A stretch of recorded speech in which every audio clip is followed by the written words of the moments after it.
గత 5 సంవత్సరాలుగా అంటే మన వైసీపీ ప్రభుత్వం అధికారంలో ఉన్నప్పుడు ఈ లడ్డు ప్రసాదంలో కల్తీ జరిగిందనేది భక్తులు దాని రుచిని బట్టి వాసనని బట్టి ఆ రోజున అనుమానం వ్యక్తం చేయటం, మరి అదే రోజున అప్పుడే మరి తెలుగుదేశం ప్రభుత్వం ప్రతిపక్షంలో ఉండి ఆ రోజున మరి ఎంక్వైరీకి అడగటం, వాళ్ళు బుకాయించటం ఇవన్నీ కూడా జరిగిపోయినాయి.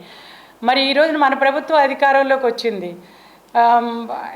ఈ రోజున మనం ఆ రోజు ఎన్డీడీబీ నివేదికల్లో జంతు కొవ్వులు కలిసి ఉండొచ్చు, కల్తీ అయితే జరిగింది అనే దాని మీద చంద్రబాబు నాయుడు గారు మాట్లాడినప్పుడు మరి వీళ్ళు పూర్తిగా అబద్ధాలు వల్లివేస్తూ అటు ఎన్డీడీబీ నివేదికలో కానీ అదేవిధంగా సిట్ నివేదిక 100% కల్తీ అనేది జరిగింది.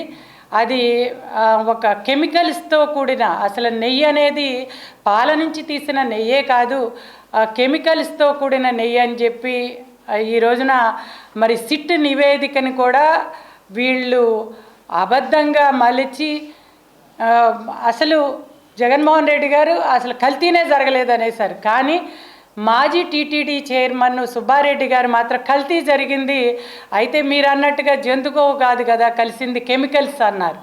మరి అవి ప్రమాదకరమైన కెమికల్స్ అని చెప్పి తేల్చి చెప్పింది సిట్ నివేదిక.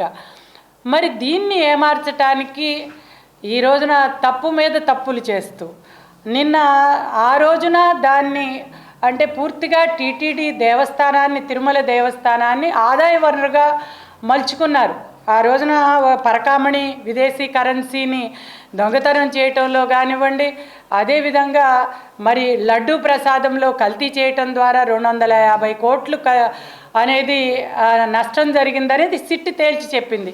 ఈ రకంగా ఎక్కడ అవసరమైతే అక్కడ అన్ని రకాలుగా ఆదాయ వనరుగా వీళ్ళు మలుచుకున్నారు. మరి హిందూ దేవాలయాల మీద దాడులు విపరీతంగా చేశారు, 300 పైగా దేవాలయాల మీద.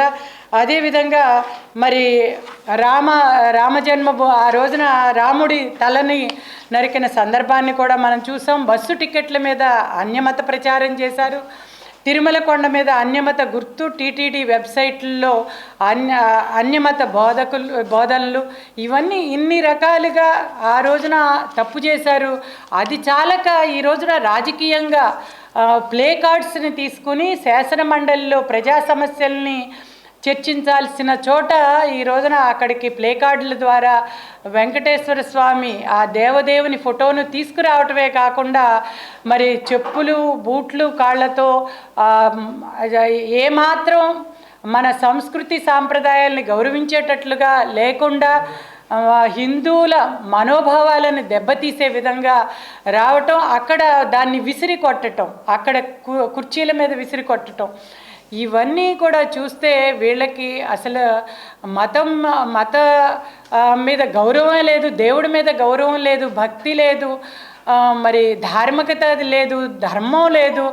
వీళ్ళకి చూస్తే నిజంగా అసలు దేని మీద కూడా గౌరవం ఉన్నట్లు కనిపించదు. మరి ఆ రోజున దాన్ని డబ్బు సంపాదన కోసం వాడుకున్నారు, ఈ రోజున రాజకీయం కోసం దేవుణ్ణి అడ్డు పెట్టుకుంటున్నారు. మరి ఈ రోజున దేవుడితో పెట్టుకుంటే అంటే అది ఒక హిందూ మతమే కాదు, ఏ దేవుడితో పెట్టుకున్న పర్యవసానాలు ఎలా ఉంటాయి అనేది మనకి చరిత్ర చాలా చెప్తా ఉంది. మనం 36 సంవత్సరాల క్రితం, 40 ఏళ్ల క్రితమే ఆ రోజున అమృత్సర్లో స్వర్ణ దేవాలయం మీదకి ఆ రోజున మరి సిక్కుల పవిత్రగా తలిచే ఆపరేషన్ బ్లూ స్టార్ తీవ్రవాదుల కోసం అని చెప్పి అయినా సరే ప్రభుత్వం వాళ్ళని పంపించినప్పుడు దానికి వాళ్ళు చాలా పవిత్రంగా భావిస్తారు. ఆ తర్వాత పర్యవసానాలు అందరికీ కూడా గుర్తుండే ఉంటాయి. ఆపరేషన్ బ్లూ స్టార్ అనగానే ప్రతి ఒక్కరికి కూడా గుర్తొస్తుంది. మరి అమృత్సర్ దేవాలయం మీద, సిక్కులు పవిత్రంగా కొలిచే దేవాలయం మీద ఆ రోజున మరి వచ్చినప్పుడు తర్వాత పర్యవసానాలు గుర్తుకు తెచ్చుకుంటే చాలా భయంకరంగా ఉంటాయి. కాబట్టి ఎప్పుడైనా మత విశ్వాసాలని మనం గౌరవించాల్సిన పరిస్థితి ఉంది. అది ఏ మతమైనా సరే, క్రిస్టియన్ మతమైనా, సిక్కులు అయినా, హిందువులైనా, అటువంటిది మొదటి నుంచి కూడా మరి జగన్మోహన్ రెడ్డి గారికి హిందూ మతం అంటే చాలా చులకన భావం. అది చాలా చోట్ల ఆయన ప్రభుత్వం అధికారంలో ఉన్నప్పుడు మనం చాలాసార్లు గమనించటం జరిగింది. హిందువులు ఏదైతే ఒక సంస్కృతిగా సాంప్రదాయంగా భావించారో అవి ఏనాడు కూడా అతను వాటిని అమలు చేసిన సందర్భాలు లేవు. మనం శ్రీవారి ఆలయంలో ఎప్పుడైనా శ్రీవారి నామస్మరణ తప్ప మరొక్క మాట కూడా వినిపించదు. అటువంటిది ఆ పవిత్ర ప్రదేశంలో జగన్మోహన్ రెడ్డి తన పిన్ని చేత జగన్ రెడ్డి రక్షక గోవింద అంటే మనం దేవుడిని గోవింద గోవింద అని మనం పిలుచుకుంటాం. అటువంటిది జగన్ రెడ్డి రక్షణ గోవింద అని చెప్పి ఆవిడతో అనిపించారంటే అసలు ఎంత ధైర్యం. అంటే ఒక మతం అంటే మత విశ్వాసాలంటే ఆయనకి నమ్మకం లేకపోతే అమృత్సర్లో ఏమైందో గుర్తుకు తెచ్చుకోండి. మరి ఇవాళ భగవంతుడు నోరిప్పి మాట్లాడ్డు కదా అని చెప్పి మీరు భావించొద్దు. ఈ గతంలో కూడా మనం చూసాం, నోటికొచ్చినట్లు మాట్లాడిన 7 కొండలు ఎందుకు 2 కొండలు చాలా అన్న వాళ్ళని ఏం చేశారో కూడా మనం చూసాం. అంతేకాకుండా మీరు మరి విర్రవీగిపోయి మేమే వస్తామనుకున్న వాళ్ళకి కేవలం 2 నామాలు అంటే కేవలం 11 సీట్లు ఇచ్చి ఏ రకంగా చేశారో కూడా మనం చూసాం.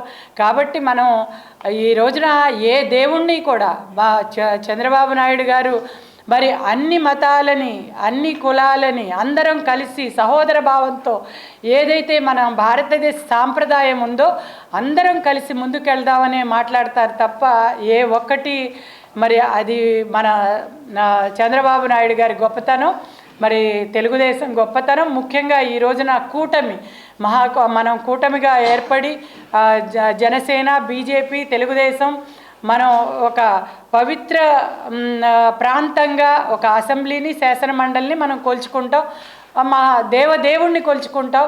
అటువంటిది అందరం గౌరవించే మత విశ్వాసాలని గౌరవించాల్సిందిగా కోరుకుంటూ మీకోసం కూడా అంటే మీరు కూడా బాగుండాలని ప్రజలందరిలో మీరు ఉన్నారనే మేము భావిస్తూ మిమ్మల్ని కూడా దేవదేవుడు క్షమించాలని చెప్పి మీకు ఎలాంటి అపాయం కూడా జరగకూడదని చెప్పి మేము గుడుల్లో మీ తరఫున కూడా మేము ప్రక్షాళన చేసి గుడులన్నీ కూడా ఈ రోజున శుభ్రపరిచి ఇప్పటికే చాలా కార్యక్రమాలు చేసాం. ఇప్పటికైనా మీరు కూడా బుద్ధి తెచ్చుకుని ఆ దేవదేవుని క్షమాపణ వేడుకోండి, మత విశ్వాసాలను గౌరవించండి, అన్ని మతాలతో అన్ని కులాలతో మన దేశ సాంప్రదాయాన్ని ముందుకు తీసుకెళ్దామని చెప్పి ఈ సందర్భంగా కోరుకుంటున్నాను.